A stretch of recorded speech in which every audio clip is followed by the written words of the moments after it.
Well, hello, everybody, and welcome to the Digital to Dice podcast. I am Dave. I'm Ron. And Ron, we get episode 166 in this one. WNBC. Is that what that is? That was 66 WNBC, or the fan. But yeah. I could go Route 66. I don't know. We could do something like that. Yeah. But anyway. We're high enough now that it's just kind of... Yeah, we're winging it here right now. Yeah. So episode 166. Following up a terrific episode on 165. Oh, yeah. Yeah, he was great. Yeah, we've had some really good interviews. I've really enjoyed some of those there. All righty, so ways to get a hold of us. Digitaltodice at Yahoo. Digitaltodice at Yahoo.com is the email. The website, digitaltodice.com. 978-751-DICE. Facebook group is facebook.com/groups/digitaltodice. And I'm a little out of it here, Ron. I had a crazy weekend of play-by-play. I think I did seven games over the weekend to a point where I got a call, and it's like, where are you? I got a call yesterday. It's like, where are you? I was like, oh, I'm home resting. And they're like, oh, you're supposed to be at the rink right now. And I'm just like, oh, my gosh, how did I It's not like you're 10 minutes away from that particular No. I was probably a good hour and a half with traffic, and I just told the guy, I says, I'm an hour and a half away. Game time's short. I said, I'm just not going to make it. And then I screwed up something else with work. I don't know what it is with me, and just screwing up all kinds of work stuff. But I was, and then this morning, while I'm telling the wife about all the things I've screwed up, and I'm a little concerned at all the mistakes I'm making. She's just like, you've been working so much. No wonder why. I went to make a coffee in the Keurig machine, and I made the coffee. I just didn't put the cup underneath, and the coffee went all over the floor. So I was like, okay, I am just... I is overtired, personally. Yeah, so I said, I buckled down today, and I blasted out a bunch of work. I got caught up with stuff that was a week old, and so I had a really good day to catch up on stuff. But I haven't answered emails. I haven't really been on Facebook much. I just been working and sleeping and making mistakes. So I'm hoping I'm through that now, and I can get back to normal here. But I did manage to slip on, and I played some. What was I playing last night? Season ticket. You did baseball? Texas and Cleveland last night. Yeah, I'm enjoying that 79 season, and I discovered a new thing. Actually, I want to thank Mark from Digital Diamond who pointed out, because I said, Mark, I'd love to be able to get to the standings. And he's putting out patches like once a week. Yeah, he is. So I said, I'd love to get to the standings without leaving the game. He goes, click on the team name up on the top on the scoreboard. And if you click on the team name, it brings down the division.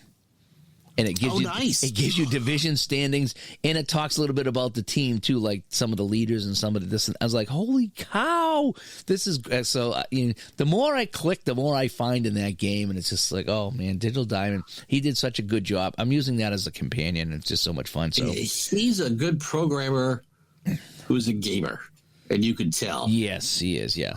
So I managed to stream last one. I guess we're into what we're playing already. Are we? I guess my head's just kind of swimming everywhere. Aunt Becky is trying to catch a date with the Georgia Bulldogs after their 65-7. Oh, we could talk about that. Yeah, that was. Yeah. I didn't watch any of that actually. None of it. I mean, I think somebody posted on Twitter or Facebook. I was like, I don't know where I even was. I think I was in bed actually because I was so tired, and I saw it was like 10-7. It's like, oh, okay, it's a close game. Next thing you know, it's like 55-7 or 75-7 or whatever it was. I was like, Apparently, the quarterback from Georgia is older than several NFL quarterbacks. A couple of them even in the playoffs, which start this week. Oh wow, yeah, that's really weird. He's 25, playing in college. Must have had eligibility. Yeah. I think everybody got a year because of COVID. I believe that everyone got an advanced year because seasons were pretty much shut down. So, yeah, you're going to have this weird couple of years stretch where older kids are there because that year was wiped out. Oh, it could be. It could be. Yeah, so I didn't watch any of that. I'm interested in the NFL playoffs. That should be neat. Again, it's a situation where you got teams that are under 500 hosting playoff games, which I've always not liked. I'm only really interested in Sunday's triple header. Yeah. You've got the Bills first. Mm-hmm.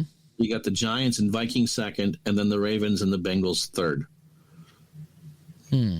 So I will probably watch parts of those games. I think I'm home Sunday, so I'll be able to watch some of those. The Monday night game is Brady versus the Cowboys. That's interesting. The Tampa Bay stinks, but the Cowboys stink too. You know? Yeah, but Tampa's home. Yeah, and hasn't Brady. mattered. I can't imagine him going another year. I really can't. I think he's going to go one more year with a different team and just wrap it up. I don't know what that team's going to be. I've heard rumors of coming back for one more year with the Patriots, but I don't think he'd be in any better situation. No, I don't know why you would come. Now. I mean, the team's a 500 team at best, and unless they were to bring back all kinds of, bring in receivers for the guy. I mean, there's nothing here. I mean, I don't even know how good Mac Jones is, because the rest of the team. I mean, the defense was really good in spurts, and that's what kept him going. But the offense was horrible. The other rumor I've heard was that he would go to San Francisco. But if Mr. Irrelevant has a good postseason for the 49ers, why would you do that? Yeah. Because Brady is a Northern California And who wants guy. to bring in a Brady for 1 year? You know what I mean? It's like if you're trying to. If you honestly think that you could win the Super Bowl. Oh, yeah. If you were a team. situation If you were like a Minnesota. Let's just say Minnesota goes to the NFC Championship game and loses it or something like that. I take it you're picking them to beat the Giants then. I'm just saying, a team like Minnesota, then I could see him going to a team that was just this close and just put you over the edge, win the Super Bowl, and call it a day. But I don't know. Well, I hope he doesn't stay in Tampa, because Tampa kind of stinks. I hope he doesn't come to New England, because New England kind of stinks. So I was surprised to see that Belichick was coming back. Yeah, they were talking about what's going on with that. He had a big, long meeting with Robert Kraft, I guess, and they ironed some things out, some pretty serious things out. So, let's hope the get a real GM. I don't know what's going to go on with them. They had so much success; it kind of doesn't matter for a while anyway, because we had 20 years of success. You know what I mean? So, you can stream those championships over and over and over again. Yeah, we had a good run. We had a good, very good run. So, I mean, we can't complain. So, somebody else's turn for a while. I was surprised Pittsburgh get in with that rookie quarterback there, but I think Pittsburgh's in the playoffs. Detroit almost made it, too. Detroit almost made it, and they eliminated Green Bay, which probably means as much. Oh, my gosh. How bad does Aaron Rodgers look, after losing to the Lions at home with a playoff on the line? Yeah, that was kind of bad. So anyway, so what are we playing? Well, we're gonna turn from football into baseball. As today we're gonna talk about when do you go to the pen. And this is something that I was kicking around for a while. We had talked offline several times about when do you bring in a reliever? How long do you leave a guy in? How do you handle stamina and fatigue? And so so we should do a show on that. And we just held off on that. And then Ron had a couple things happen in his games that kind of pushed this to the front. Yeah, so we're going to talk about when to go to the pen. And he's got some feedback he's going to read from listeners of the show as well. So that's kind of the topic of today. But yeah, if we can slide into what we're playing. Okay.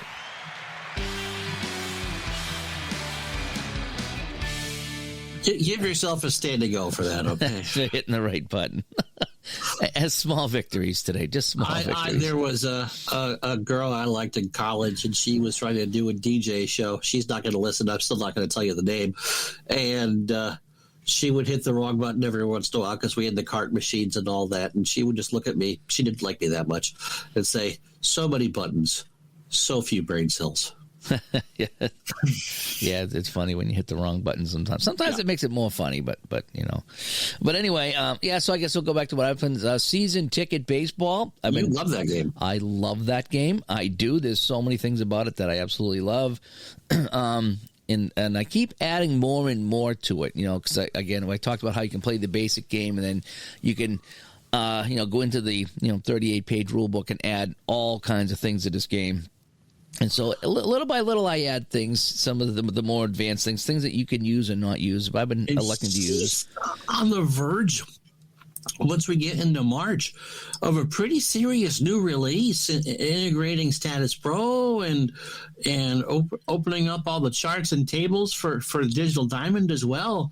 And he's still releasing stuff for this year's version. It's the middle of January. Yeah, well, Digital Diamond. Because I was talking about. I got a phone call buzzing in, more spam. As soon as I sit down and do a podcast, the spam calls come in.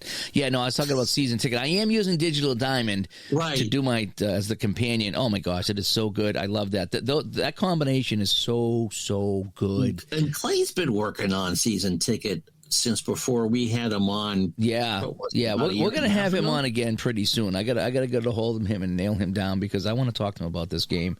Because this game it's a little bit of everything. You know, it's I would put it in the hidden gem category. Oh, it is. Really it is. Hear a lot about it.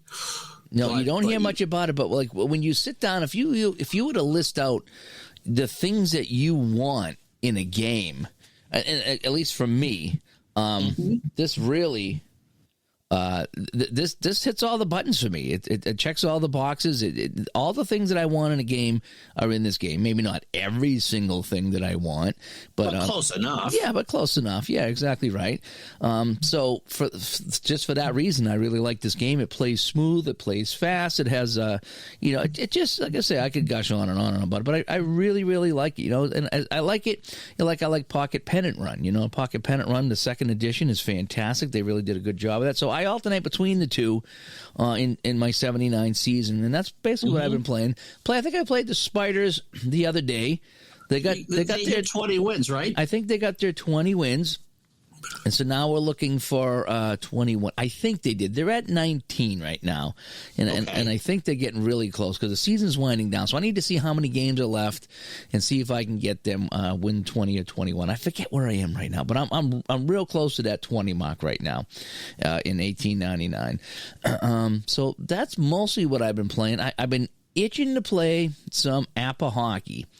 And it's just a matter of me finding time because I haven't had any time. In fact, like I said, I've been making coffee without the coffee mug. So I've been doing things like that. So to set up a game of APA, I really need to kind of be focused. And you aren't supposed to drink it straight out of the keg, okay? It'll burn your tongue. I burned the floor is what I did. But anyway, so yes, I think so. I've been playing a lot of baseball, but I'm itching for football, and I'm itching to play some hockey as well. Because I think the football playoffs has got me itching to play some kind of football game here. And so at some point I'm going to pull it out. And I know Al Wilson just released a new edition of Fast Drive Football. Maybe not a new edition, but I should say updated version. No, I think it's a brand new version. I think the charts that you have will work with it, but the rules have been reworked. It is essentially Fast Drive 2.0. Yeah, I think you might be right with that. So he released that right after Christmas, or right after New Year. So I want to jump on that. And I think I downloaded it. I just need to print it out and go to Staples and have them kind of work that up for me. And I really want to get back into that. And I think he said he clarified up some of the things that were hanging people up. And I'm going to raise my hand. There was a few things that hung up me on that game. Right. So I'm kind of hoping those smooth out and I'll get back in it because it was a great game, but there was just a couple little hurdles in that game that just, when you sit down and play, it's like, oh, do I really want to? You really just want a game to flow. And the more it feels like what you're doing as opposed to playing a game that does that, the more often you're going to go to it. It's not a knock on Al's game, but if he's clarified the things that you want to clarify, then yeah. Oh, that would be the ideal game for me because it's game-winning drive, which I really like, but it's more than that. There's more meat on the bone, and you can have fumbles, and you can have, some things going on like that. I think you can even have block punts now and stuff like that. So he's just taken that and just really expanded on that, and it's free and it's fun, and it's just such an enjoyable game. But there's a couple things. It's donation where you're supposed to donate to the charity of your choice instead of paying for the game, which is a great idea. Yeah. Yep, it is. He did a super job of that. So maybe that's the one that I'll settle in and scratch my football itch with that. Aside from that, I haven't been playing too much. I'm going to be setting up in Studio A. I'm going to be setting up my hockey bones again. Again, it's just a matter of time, but I have the teams over there. I'm going to set it up and get running so I can get on in the morning, play a period with my coffee, and then have a period at lunch, and then maybe a period after supper and get a game in. And that's kind of how I was playing that game. It was very fun to do it that way. So I will be getting back to that. But, boy, it's just been I'm even having trouble like responding to emails because I'm just bopping around. I'm just not. Like I see them on my phone, but it's like I can't really respond on my phone to some of these people, and whether it's work or whether it's for the podcast. So if you've tried to contact me, I will get to it. It's just busy season is just I'm straight out, and We had a family get together this weekend, and the kids, of course, were all thumbing on their phone for text and stuff like that, and I don't need to put my glasses on to read the phone, unlike some people I'm married to. But, I don't know how people write on their phones. I mean, even with the dictation thing, sometimes it works. But, sometimes I want to get a nice response to somebody. Like, well, I'll have to wait till I get on the computer. And it might be a couple of days because I'm not going to be anywhere. I'm going for the rink to the bed is what I'm doing, Yeah. So, but anyway, so what have you been playing? Let's see. Well, I pulled out Strat Football again. I didn't get anything in the last sale before they stopped with the Christmas stuff. But I have, surprisingly enough, I think 7 or 8 seasons for a game I never thought I'd buy. So that kind of works. And I don't know what wild hair ended up in my head. But I decided I wanted to play the game manually. And so I set up the dice on Ball Roller. Okay. The one black, the one white, and the 2 red, because that's how you do that. And when you do the manual input in Strat Football, it tells you what that black dice is. So if you roll a 1, it's an X, which is a penalty check, and 2 and 3 are the Ds, and then the rest of them are blank. And then so I played a couple quarters doing that and really enjoyed it. I just really have enjoyed trying to learn that game. Again, there are lots of solitaire charts out there for it. Thanks to Matt Steeler fan for pointing those out if you ever wanted to do that. But the PC version of Strat Football is just, for me, just does a great job with the solitaire because the computer AI, there are 2 people who go through all those old seasons and help construct them, which is very nice. So they play close to real life and you can configure the rules how you want. And it really does give me, to go back to something that you and Al talked about a couple of weeks ago, a true card and dice feel for that game, but it doesn't overcomplicate it. So I'm trying to figure out what the best defense is to run because it's all a guess. And so I bought I got 63 and 80 in the last sale that I picked up. So Jim Brown's Magic Year, nice. San Diego's Magic Year, and 63 and 80 of course Earl Campbell. And that probably was 80-81 was probably my high point for football, 9-10 years old. And so I picked out a bunch of teams to possibly play. And so that could be there, but just kind of taking the time, driving on the back road, watching the world go by, and doing that, and learning more and more about that game. I said at some point to you a couple times, I really need to do the follow-up for what you and Al, what I've learned last year. And I guess to pretty much summarize it is, I want to see where the results come from. I want to see the possibilities of where they come from. And so that's where my gaming money is probably going to go to in the future is how, tell me how I get there. I want to see the decisions I made, good, bad, or indifferent. How did that happen? Yeah, no, it is fun to play a game, especially a computer game, and just kind of do the broadcasting, and it takes all the heavy lifting away from you.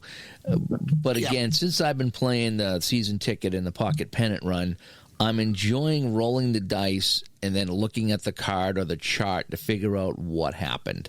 Well, I think with the Digital Diamond board game companion, that just makes it so much easier. Oh, it does. It does. Because, again, you can just input the stuff. You can see it on the screen. But I'm enjoying rolling the dice. So what else have I been playing the last 3 weeks? I bought on the Steam sale, a bowling game. And I streamed it Christmas Eve. I don't know if you saw that or not. It's pretty good physics for a bowling game, but because it is a one button press at a time, it's something I can physically do. Now, I'm not rolling 300 yet, but I'm having a blast with that. Bowling's right up your alley, right? There. I like bowling. But that's not for you. I never did. I bowled when I was a kid. I freaking hated it. Well, if you don't like it when you do it, that's it. But I could never keep him in the lane and just. But we're from that generation in the wintertime. That's what was on at 3 in the afternoon. Before Wide World Sports was the Pro Bowler store. Yeah. So it just seemed like every time somebody rolled the ball, they got a strike. It was just like, okay, this is fun. Strike. Then some guy would get a 9. He would lose the day because he got a 9. It's like, I was a huge fan of Mark Roth, who passed away. Was he the singer of Van Halen? That's his cousin David Lee. I get those guys mixed up. Yeah, I'm sure you do. What's in your water there, Gardner? Anyway, I don't know. So I've been doing that. We started the 2000. Because Todd B named my season for Action PC Baseball because I was going to call it a season odyssey because I'm doing 2001.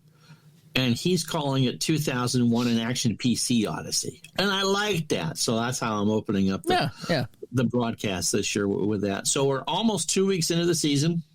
A number of games for opening week.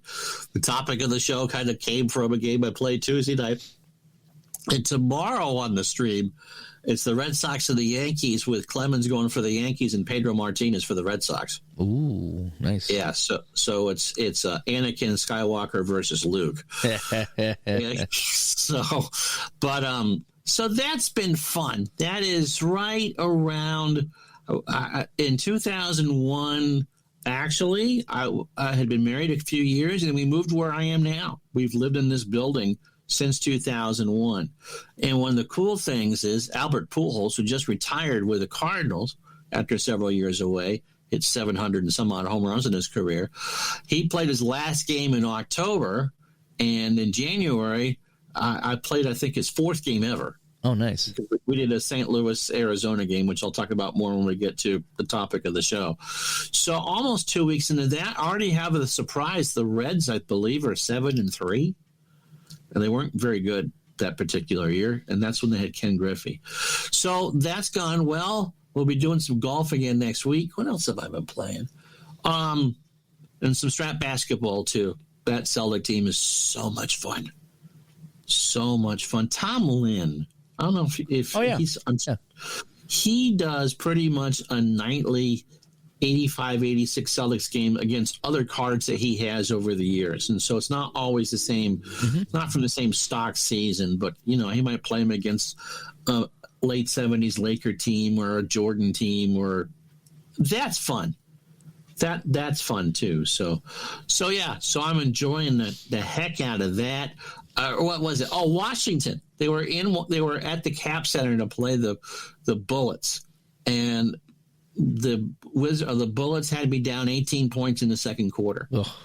And you and I were talking about that, and you said they'll come back. Yeah, they'll win. Celtics won by 4. Yeah. Yeah, they just chip away and they chip away and they come. It's just next thing you know, it's a tie game. Like, holy cow, that happened. And there's in the hockey and the basketball games this year from Strat, there's a win percentage after every play. That's posted in the log. And so I looked it up with you at one point, and I think the Bullets had a win percentage at one point of 96% chance of winning that game. Yeah, when they were in the third quarter, and they lost. Huh. So we'll take that. The next game is against Milwaukee, who the Celtics played in the conference finals, but I think they're 37-5. They're good. They're good. So pretty much that's when I've been playing. Nice. In my 79 baseball replay that I've been kind of playing in a bunch of different games, I think the Pirates are just blowing away everybody in they should be. East. Yeah. Cincinnati's got like a 7.5 or 8 game lead in the West. The East has been interesting because Baltimore started off. I played a lot of Baltimore games, and they were like bottom of the pack, and they've shot up, and they're leading by a game or 2 over the Yankees and the Tigers right now. So that's a fun race. And in the West, California's on top by 7 or 8 games. So I tend to play a lot of the second and third place teams, see if they'll get a win, see if they can kind of chip away at the lead. And what's been really fun is, seeing the out of town scores. So I was playing Texas the other night. Texas won, and I looked at the scoreboard, and California lost, so they picked up a game on California. That's nice. Trying to tighten up the race. So it's just been kind of fun doing that. I kind of enjoy that right there. But anyway, let me see here. Anything else? No, I think we can probably get into the topic of the day. So here we go. Nice.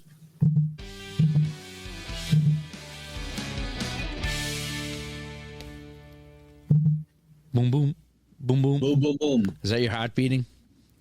It's me doing show prep. Show prep in the middle of the show. No, I know. No one said I was organized. No one said I was organized. All righty, so we're gonna let Ron get ready. He's got some some questions, some answers to his question there. Right? Should we? I guess we could do those first before we get into our discussion there. But we want to talk about, when do you go to the pen?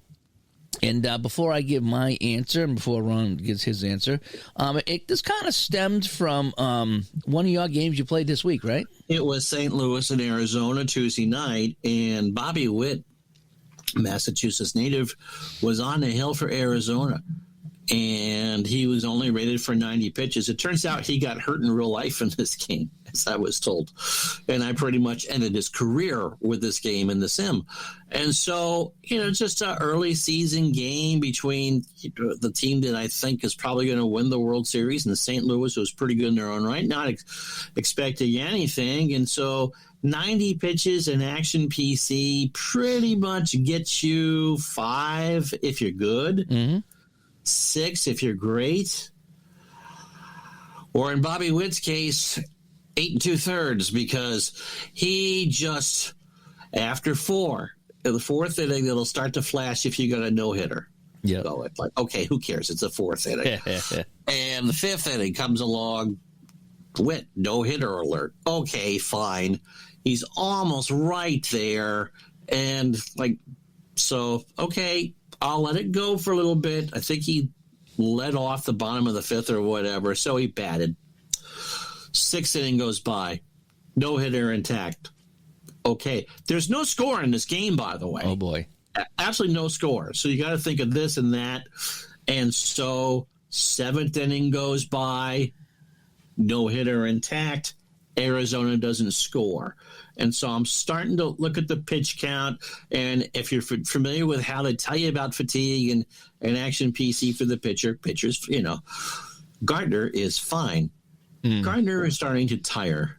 Gardner is out of gas.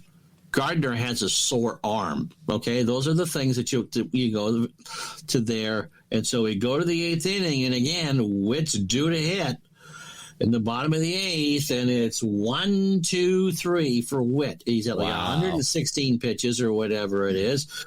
And I'm going to the chat going, what do I do? I mean, this is a 5-inning pitcher at most. He's thrown 8 innings, and I don't know what to do. I'm not opposed to having the team no-hitter. I know it doesn't mean as much when you have that happen, but by God, I just want this man to give up a hit.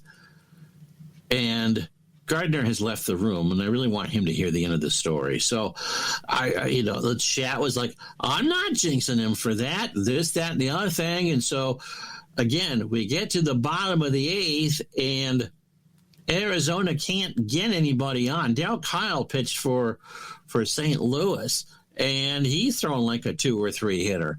So the computer yanks him, and so Arizona can't do anything. And so you figure you've got to be able to you got to give him the shot. You got to give him the shot. So we get to the 9th inning, and Dave's back down to hear this. So you go to the 9th inning, and he gets the first 2 guys. And so he has a no-hitter in a scoreless game through 8 2/3. Now, if he gets the last out, it's still technically not a no-hitter unless Arizona scores, because it needs to be a no-hit, no-run game that you win. And the game was scoreless. And he wasn't going to pitch any longer. He walked a batter, which Bobby Witt tended to do over the course of his career. And then Ray Langford, who I made the mistake of saying didn't have much power, had decent power. And poor Bobby Witt turns into Charlie Brown. Not even a Dave Stieb moment of losing it with 2 outs. And then Stieb did it, I think, 3 times in his career, losing a no-hitter with 2 outs in the 9th. Home run, right center field for Langford. So St. Louis is up 2-0. Witt is, the no-hitter's gone, the shutout's gone, and he's going to take the loss. Yeah. And so Mike Morgan, who's 9,000 years old, comes in. And so I asked, it was just before Robert's opening night for 1988 Inside Pitch.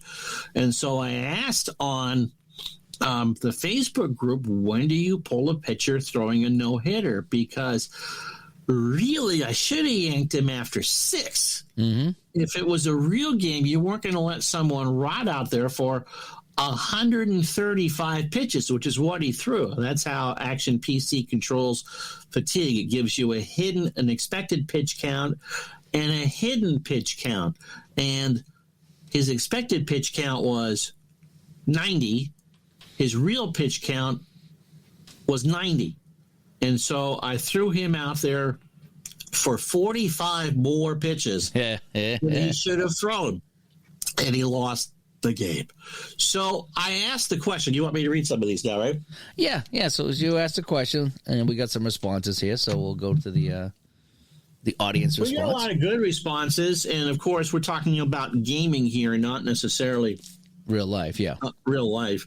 Curtis says if it's a close game, the pitcher is tired or pitching way over its head, and the tying run is in scoring position. That's when he would pull him more or less. Mike says if you're talking about when playing a game, I guess it depends on how bad the fatigue system affects the pitcher. Because in my opinion, you don't take out a pitcher throwing a no-hitter, but certain games really affect the pitcher when it comes to fatigue. Fortunately for Witt, since I blew his career, he's not going to pitch again until August anyway. Ronnie says, not me. I'm sure there are good reasons too, but I could never do it. And that's kind of the way I felt, Ronnie. I'm not talking to myself here. I have to let them keep pitching if they have a no-hitter going. Let me scroll down here. Some scrub by the name of Dave. Okay. Do you know him? I don't know. I didn't see the response, but it's probably a pretty good response. Yeah, it was, top notch and primo. And in fact, it got 13 likes and laughs. Dave, 1899 Dave says, my pitchers go 9 no matter what. That's what I'm paying them for. That's a good answer, I think. Someone is still salty because I was a closer for his OOTP team, and I demand a raise. Tim says if it's late and he's fatigued and he gives up a hit, then time to pull him. Kyle says you don't pull that out until he gives up a hit. Give him the opportunity to finish. Bleacher Bums Gaming says he stays in there till he gives up a hit. John says it's a game and no hitters are rare, so I go for it. He does the same with a shutout. Never. Mark says, close game. He's tired. His velocity's down. He's starting to walk people. Guy gets to second. I might pull him. Or the replay gamer, never. Someone else says when he switches to B grades. Big Dave says, I ride out the no-hitter. If he does give up, then assess where the game is and see how much longer he pitches. And in my case, it was to give up a 2-run homer. Group expert Al Red Sox fan says never unless he asks out. That's just not going to happen there.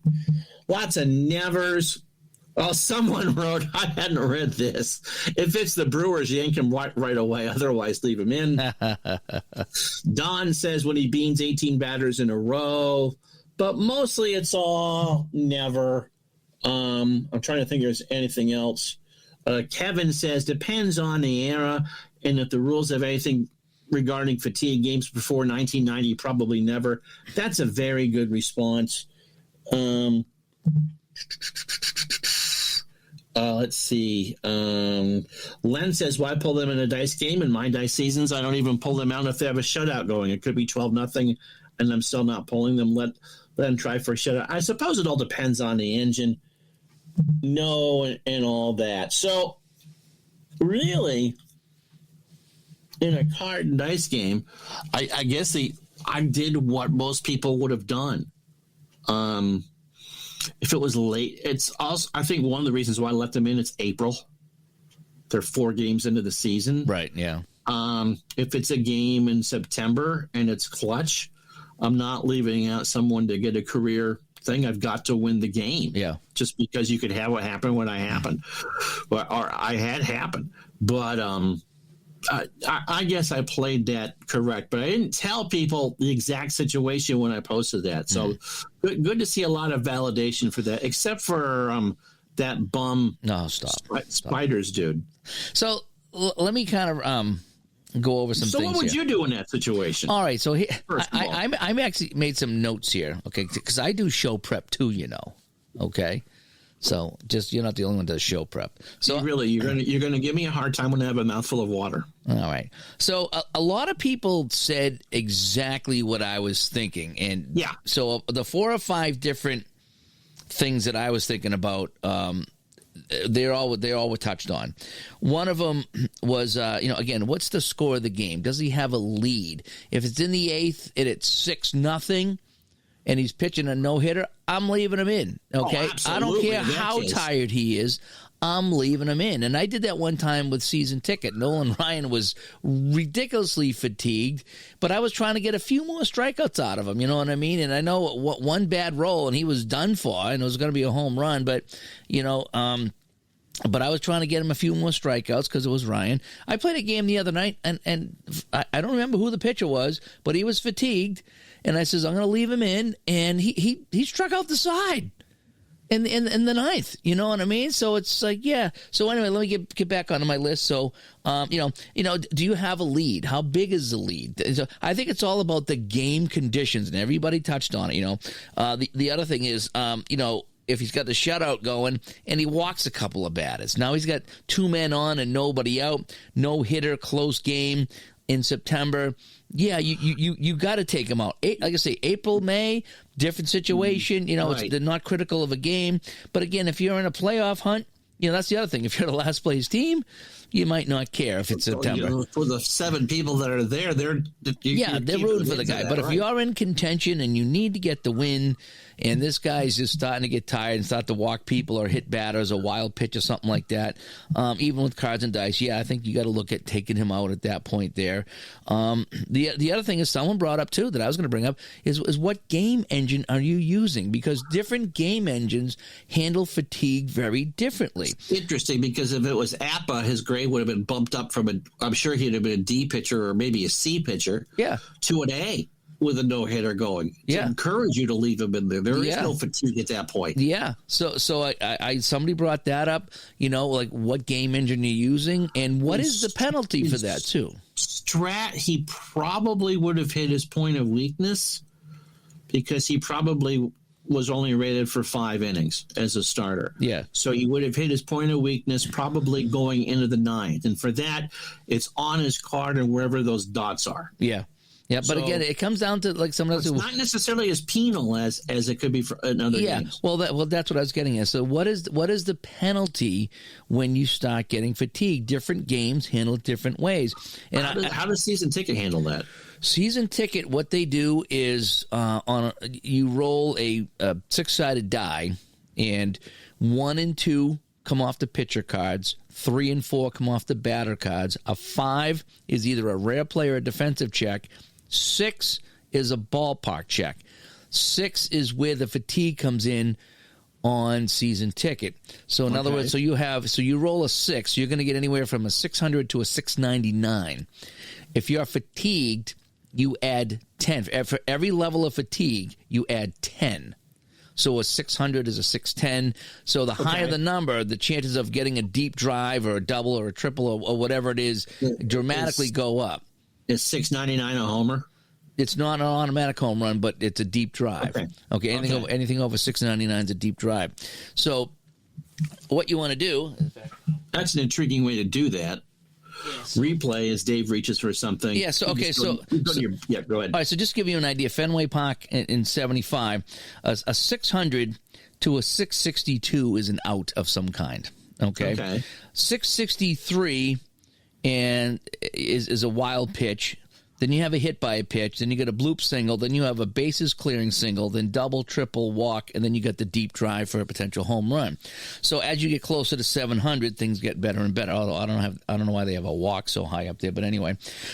So what I'm getting at is different games handle fatigue a different way. So Nolan Ryan was actually, and what happens is after your inning is up, every base runner and season ticket is a level of fatigue. Nolan Ryan was at level 6 of fatigue. So that means any rolls in the 600s, I'm adding 60. 6-0. So chances are, so right off the bat, if you roll a 600, you're getting a 660, okay? So even if you just, all you got to do is roll a 603, and you're going to get at least a wild pitch. So that's it's ridiculous I left him in, but I wasn't rolling sixes. And so you only got a 16% chance of rolling a 6 anyway. So again, I'm kind of rolling the dice, so to speak, that he's not going to get this 6. And again, you could roll all night long. You could have level 100 fatigue. And as long as you don't roll a 6, and nothing's going to happen. So different games handle it different ways. Now, what I did notice is, and I won't mention the games because I don't think I need to, but there was a couple different games that the same pitcher in the same year was rated different innings. So somebody was rated a 5, somebody was rated a 7. What I found is the players that were rated lower innings, so in other words, you could only go 5 and then fatigue could set in, I found the penalties were less. Whereas if once you get to the 7th inning in this other game, the penalty was a little bit more severe. Again, it was a small sample size, but I did notice that because I did a couple of comparisons, and I was like, okay, this guy can only go 5 here before he gets in trouble, but this guy can go 7. But the thing is once you're in trouble at 7, you're in trouble. And so it almost kind of comes out in the wash where if you get a little bit tired in this other game, by the time that you get to the 7th, you could be in trouble, just like the other game. So I found that some games ramp up the fatigue, and other games, wham! It's like once you're fatigued, that door opens, and you got to get him out. You can't ride him. You've hit the wall. Replay gives you a completely different set of grades for a pitcher. Yeah, I think payoff pitch does that too. Yeah, it's a hard stop in some of these games. It's a hard stop, and it doesn't necessarily mean that the pitcher won't be effective, but you really got to think about it once you get into someone in their big grades. Generally, for me, we're talking now about pitcher fatigue. I want my starters to go 3 times through the lineup before I consider doing it. Mm-hmm. If I'm playing a roster card, for instance, because you can kind of control your own, there is a fatigue system built into the game, but I ignore it. What I tend to do for those 27 batters or 5 runs or 10 hits. Okay. If they're giving up 5 runs or 10 hits, I depending on who I've got in my pen, chances are I'm going to pull them. They're not going to win the game anyway unless it's something crazy, and then you got to think about it. Then after 27 hits, I kind of go by feel. I'll give them 1 hit if it's in the 7th or 8th inning. You're thinking about who you're going to bring in for that. I'll go maybe 2 if they can get out of it, but after that, you're thinking about it. And generally, I go by the 27 batter rule. For worst pitchers, that's 5. And for some, that gets you into the 8th. It's not a hard stop. You kind of go by feel. Yeah. One of the things I liked about the Digital Diamond fatigue system, although I'm using it as a board game companion, is it lets you know when the game itself considers the pitcher fatigued. Right. And that's just a good thing. So I can run through the checklist in my head. Has he faced 27 batters? Maybe. Has he given up 5 runs? Well, if he's given up 5 runs, he's probably out of the game already. 5 earned runs. Or has he given up 10 hits? Again, chances are you're out of the game by the 7th or 8th anyway if you've given up 10 hits. But it's a good reminder for me to start checking, what should I do with that pitcher? Now, in Action PC, I like how Dave does the pitch count. Essentially, he takes batters faced total and innings pitched total over the course of the year and assigns a rating, expected pitch count, to a given pitcher. And so modern seasons, it's anywhere between 90 and 100, and they'll get you in, if they're good, into the 6th or 7th. I had the Mets of the Braves last week, And Leiter was pretty much done after 5. He wasn't at his pitch count, but he was close enough, and because it's no DH for the National League, he got yanked. And so that, I think, is a very good guide. Now, Action PC has a tell when their pitcher is tired. If you use the outcome box like I do, the batting averages will start to creep up. Now, again, if it's 230, 240 for a 210 hitter, I'm not too worried. But if the 190 hitter now has a batting average of 385, pitcher's tired. You got to get him out. But generally, it all, even using as Action PC is the one that you see me play the most, it pretty much is 27 batters. There's some give on the 5 runs or the 10 hits, but I usually try to give someone at least one time through the order if they're getting shellacked, because maybe they settle down in the second or third or whatever. But for pure cards and dice, we look at 27 batters, 5 runs, or 10 hits, and then you start thinking about it. Right. Not on a poll. I tend to use whatever game I'm playing as my guideline, and then from there I kind of go with feel. So in other words, I'll be.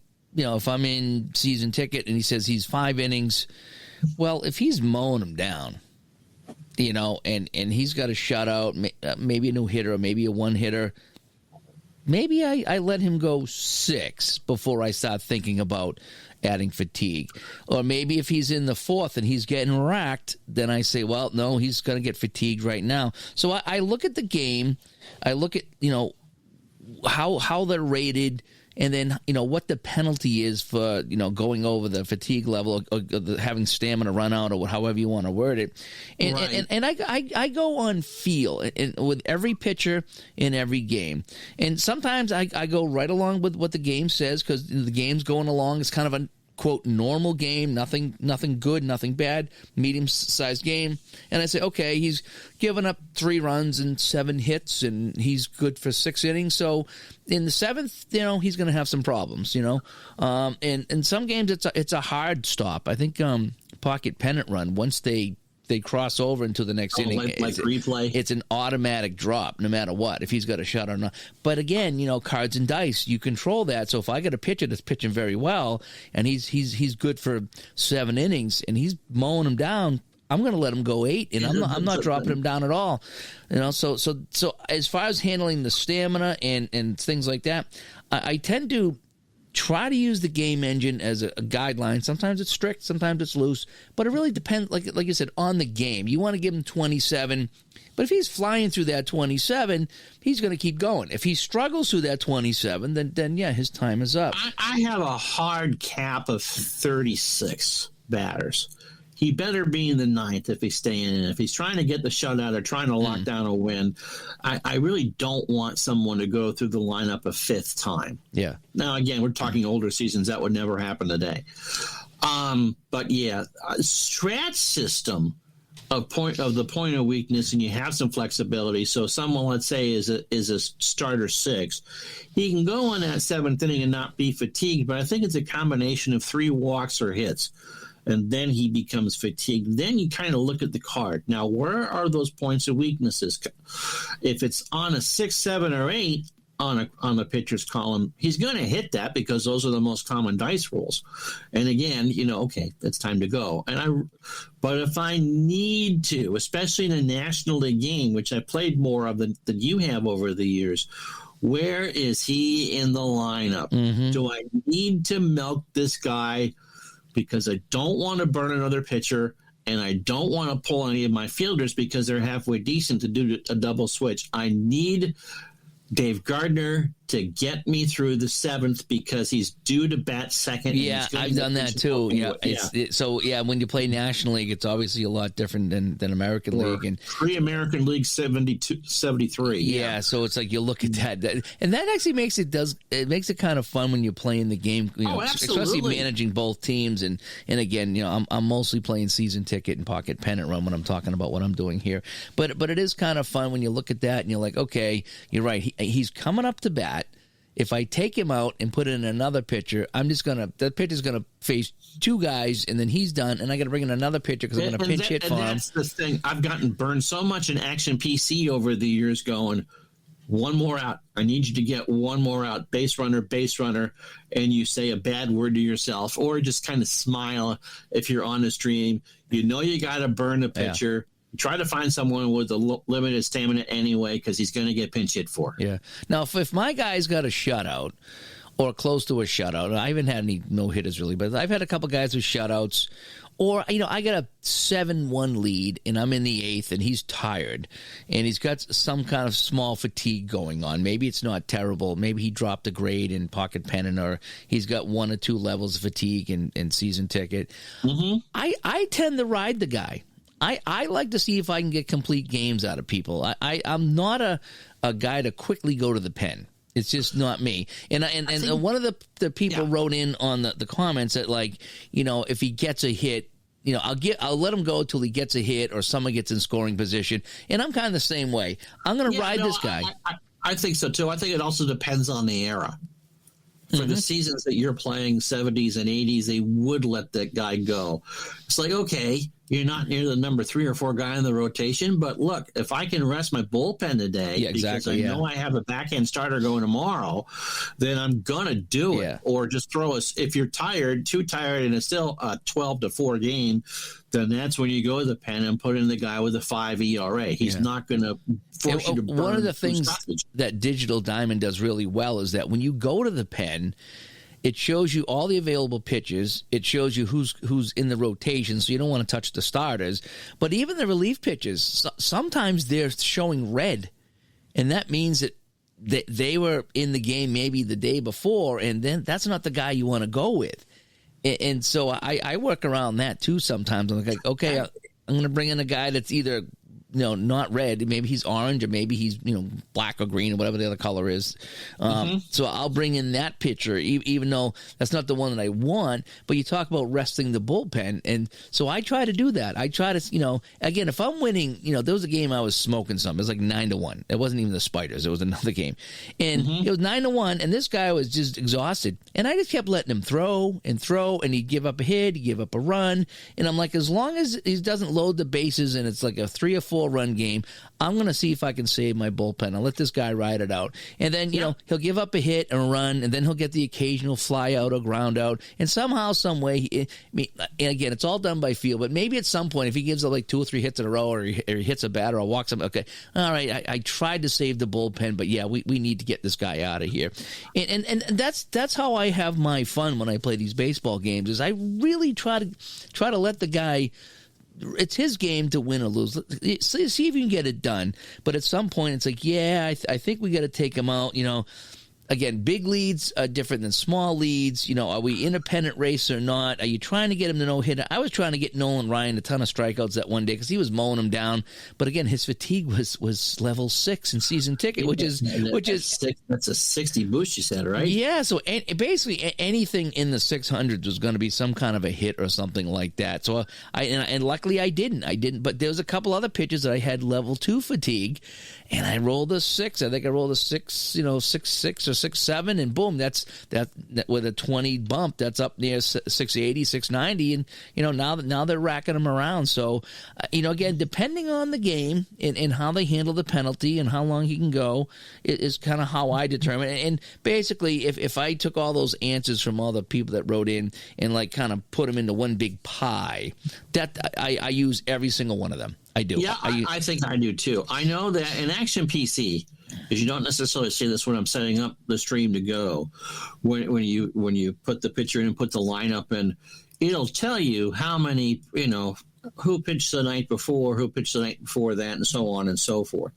And so there are games I know going in that this starter has to give me 100 pitches because they used 4 guys out of the pen last night to go 5 innings, and 2 pitchers have pitched 2 days in a row. And so they are not going to pitch. You do not pitch someone 3 days in a row. It's cards and dice, or virtual cards and dice, or data, and so they really can't get hurt. But, the logic is you don't do that unless you really, really need it. And so you just kind of cringe when back end starter with a pitch count of 90 gets in there. It's like, which I need you, kind of like a silent conversation, like talking to the cat or the dog. I need you to go 6. If you can go 7, that'd be great. And I'm thinking that to myself and then yanking the pitcher in the 4th inning. But so, again, especially with the computer games, because all that bookkeeping is done for you, you can pretty much figure out in advance, how long do I need this pitcher to go? Now, if it's Jim Palmer or Pedro Martinez, you're golden, except for that 1 or 2 starts a year when they're not. But if you got me on the mound... And that's the fun thing too is when it's 7-0 in the 3rd inning and you give up 10 hits already. It's like the guy pretty much is fatigued. I think pretty much every game that you play, if you gave up 7 runs to 3 innings and 10 hits, I think you'd be considered fatigued. So I would look at that and I would say, yep, okay, the next hit is I'm going to start adding to his fatigue because I know he can go 6, exactly. But we're in the 3rd. He's getting racked. He's throwing a ton of pitches. It's not his day. So, again, that's when I go on the feel of it all. And so that's when I kind of just throw the Dave House rule in. It's, okay, and I say this, and he's going to be this, he's going to be that. And it's even fun, too, so now you're in the 5th. And this guy's lit up, and I've already determined that he's fatigued, and he's got some penalties against him. And then I got to go to the bullpen, and some of these guys can only get you 1 inning before they get you fatigued, So I look in there, How do you cobble together 15 outs? Yeah, so I look at that, I'm like, so I bring in a guy, and what's neat, Digital Diamond will, after the 1st inning he's in, he'll be red. so Digital Diamond's telling me that this guy's junk. I'm like, yep, I know, he can give me 1, and he's already he's pitched 2 1/3, so he's pretty tired now, but I'm still getting some production out of him. So it says I need, like you said, I need to get this guy to get out of this inning. Somehow, some way, he's got to get out of this inning. You're going to get a little more extra Mr. Bubble in the hot tub, Louis. Yeah, and I know you're tired, and you only should have gone 1, and now you've gone 2. I need 1 more out of you. I need a strikeout or a fly out or a ground ball, anything at all. Nothing worse when you're just playing, for giggles, and you need the guy just to get that last out, and it becomes a war of wills at that point. Because, no, you're going to stay in until you get the last out. Yep, I'm leaving you in. Come on. Game. Yeah, no, and at some point, have another drink. I can handle it. At some point, it's like, no, you're coming out. You've had your chance. You didn't get it done. And I think I was in the same position as you the other day as I was playing one of the games. I don't know if I was streaming or not. And I was late in the game, and I had the pitcher in, and I didn't want to take him out. I says, okay, I just need to get the 1 more out, and boom, 2-run home run. And I was just like, oh, boy, I waited too long. One batter too long to take him out. I tend to go 1 batter too long.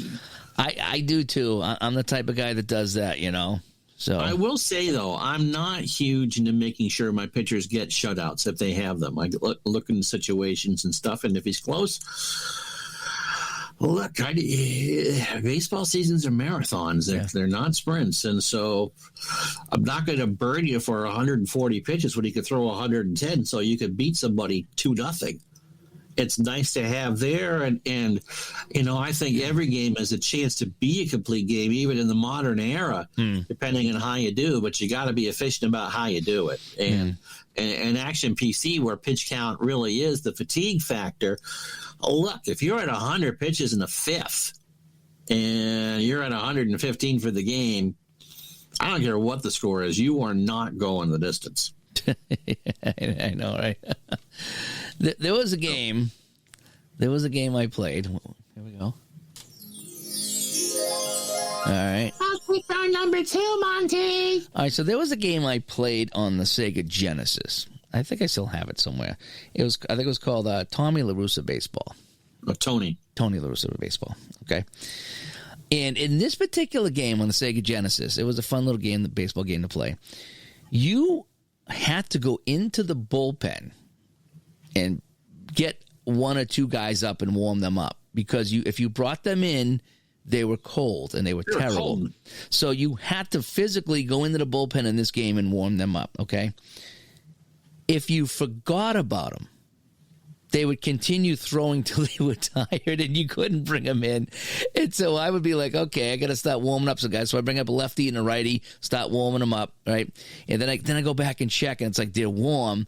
So do I sit them down? Do I bring them into the game? And then there's a couple times I forgot. And I was like, oh, now they're tired. They've been throwing so long. So I remember that with that game. It's like, oh, what a pain in the neck that was. It's like, why are you throwing till you're tired? Do I got to tell you how to do everything? I mean, just get up and warm up. Don't throw till your arm falls off in the bullpen, crying out loud. But I remember there was a game like that, and it was fun, but at the same time, it was aggravating because it was like, man, that's one other thing I don't want to have to worry. I don't want to have to go into the bullpen and sit him down and then get him up or bring, so it was a pain in the neck. I always make sure that setting is set to off. Yeah, you couldn't do that in this game. I don't think. I think it was everything was manual back. So are you ready for your 7th grade giggle?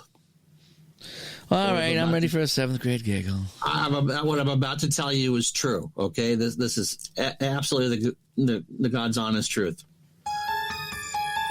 When you warm up a pitcher and he's ready and you don't bring him in, the term that they used for it is dry hump.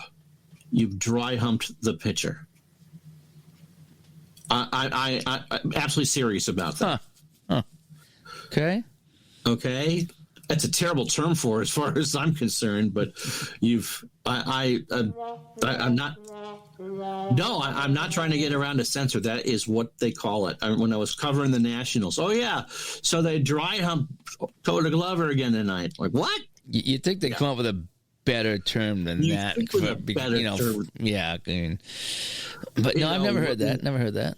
That's why. So yeah. So that's true. So yeah. Well, they didn't use that in that Sega game. That's all I'm going to say. I'm sure not. But anyway, it is fun. So we want to know from you, when do you go to the pen? I mean, if you have a no-hitter going, how long do you leave him in? And I think we had some great discussion with myself and Ron and the comments there. It's like you want to leave him in. Like, again, but it all depends. Are you the last place team in September? He's staying in. If you're fighting for a playoff spot, sorry, dude, it's 8th. You're coming out. You're getting tired. We need the win more than you need the no-hitter. So I think it comes in, a lot of things factor into it. I would personally think because it's cards and dice or PC game that we're playing, I think everybody wants to get the no-hitter. So they would leave him in and risk losing the game just to get the no-hitter so you can talk about the no-hitter. Because that's what I do. I leave him in and then first hit gone. Hit gone. Bad because it was a home run and they hadn't scored. And it's like, good old Charlie Brown. What a blockhead.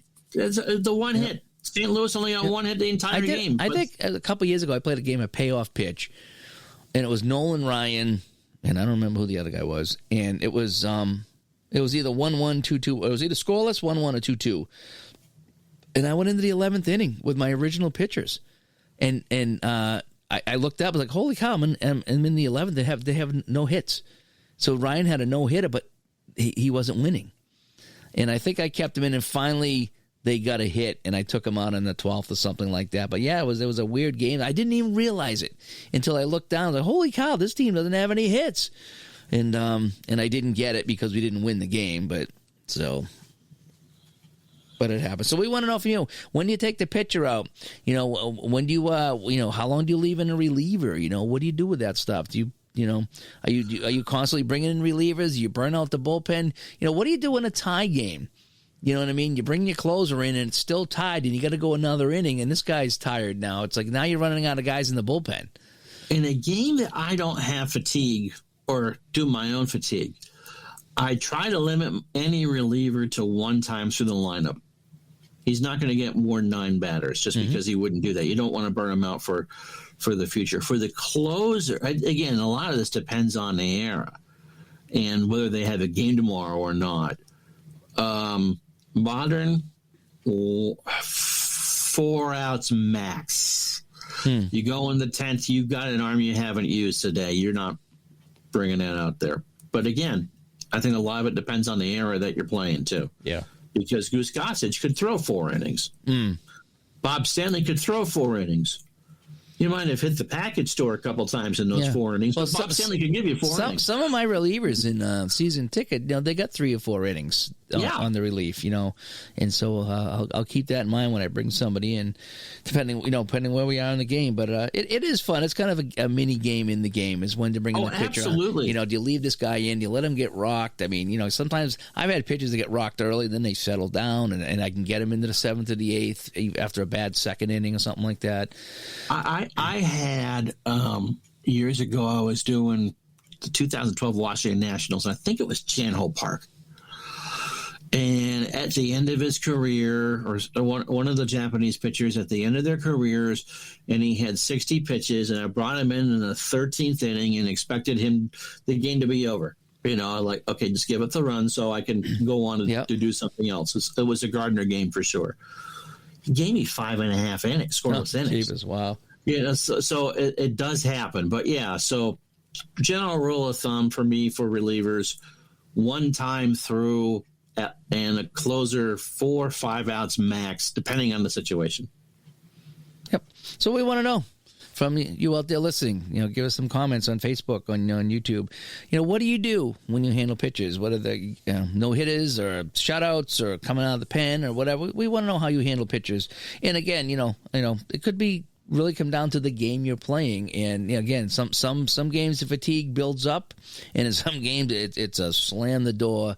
Okay, you're tired. You don't want to be pitching anymore right now, no matter what. So, and we want to know from you. So, should we get to the 3 stars of the week? Yeah. All right.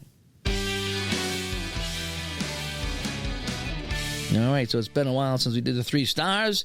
But anyway, our 3rd star is David C. Hey! Thank you, David, for all your support for the show.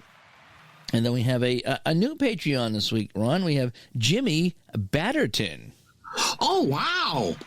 Jimmy, thank you so much for supporting the thank you. podcast. And the number 1 star, again, these are not in any order, but the number 1 star this week, another new Patreon is Eric Smith. Yay!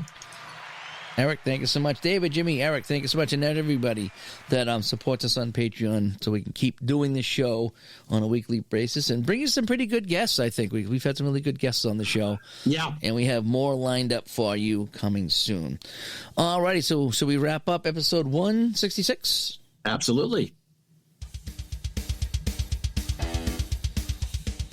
All righty, this has been the Digital to Dice podcast, episode 166, where we talked about going to the pen. How do you guys handle no-hitters, shutouts, and things like that when you go to change pitchers? Ways to get a hold of us, digitaltodice.com is our website. 978-751-DICE is the text line. digitaltodice@yahoo.com is how you can email us. And facebook.com/groups/digitaltodice. Go over there, and that's where we have a lot of our discussions and a lot of the stuff that we read on the show. Mm-hmm. And if you'd like to become a Patreon and support the show for $2 a month or $5 a month, it's patreon.com. That's patreon.com. Patreon.com/digitaltodice. All righty. So, you got rain coming? So do we. Yeah, it's going to rain. It's going to pour hard tonight. It's going to rain. Yes, it is. Is that what your knee says? That's what my whole body says. It's going to rain. I just asked Sarah, is your knee hurt? Yeah, okay. Isn't it funny how that actually does happen? We laughed at that as kids. Yeah, but it is we no longer laugh at that now, do we? No, your body tells you. It must be the barometric pressure or something like that. Whatever they call it. Barometric is barometric pressure. Yeah, it's a big word. I don't know the big words anymore. Apparently not. All righty. So talk to everybody later. Bye-bye.